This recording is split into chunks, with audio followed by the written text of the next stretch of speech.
Three, two, one, go!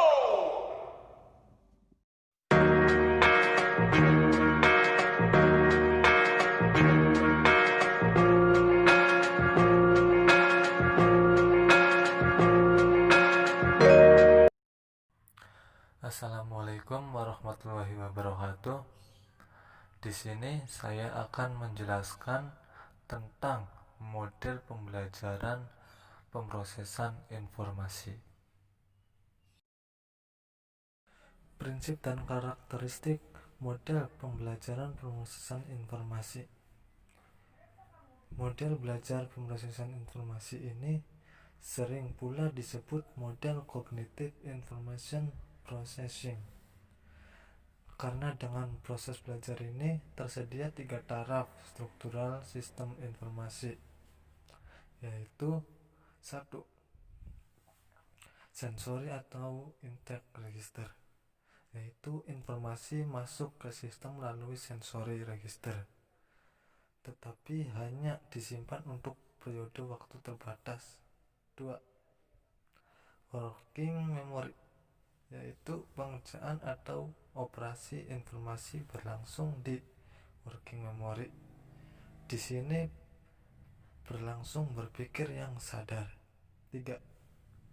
Long term memory, yaitu yang tersedia potensial tidak terbatas kapasitas isinya, sehingga mampu menampung seluruh informasi yang sudah dimiliki siswa. Teori pembelajaran pemrosesan informasi. 1. Teori kognitif.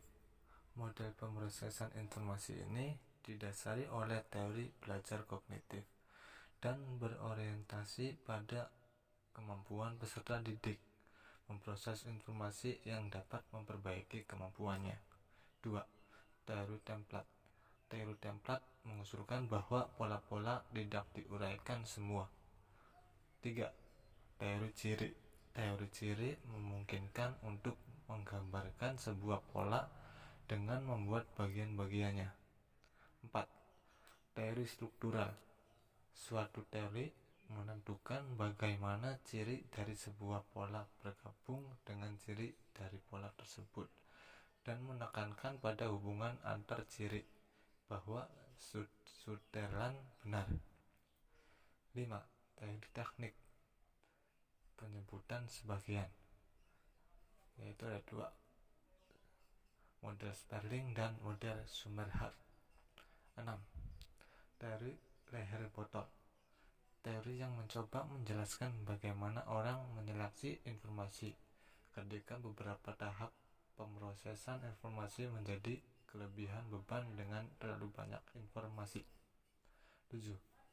Teori kapasitas berasumsi bahwa seseorang memiliki kontrol atas alokasi penggunaan kapasitas yang terbatas untuk melakukan tugas yang berbeda.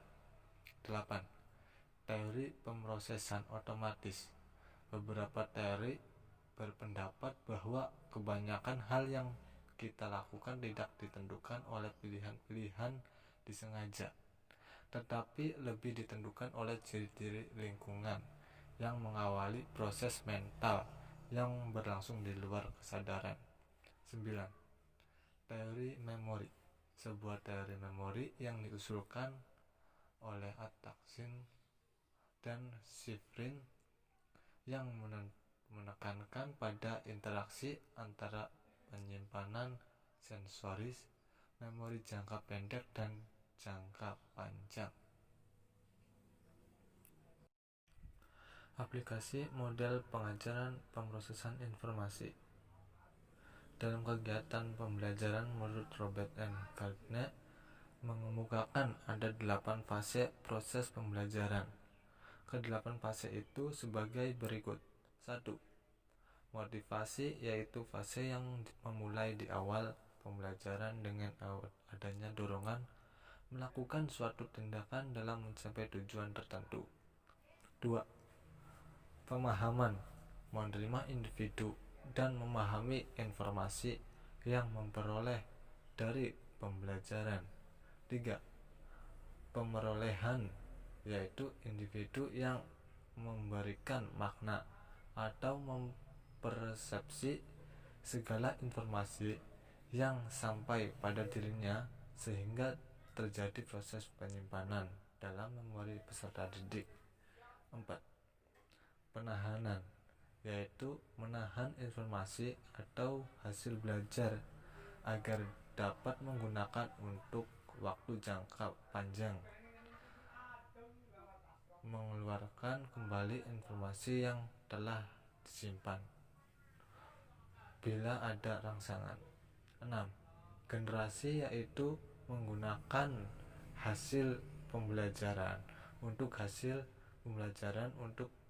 keperluan tertentu. 7. Perlakuan, yaitu perwujudan perubahan perilaku individu sebagai hasil pembelajaran. 8. Umpan balik, yaitu individu memperoleh feedback dari perilaku yang telah dilakukannya. Sekian dari saya. Wabillahi taufiq wal hidayah. Wassalamualaikum warahmatullahi wabarakatuh.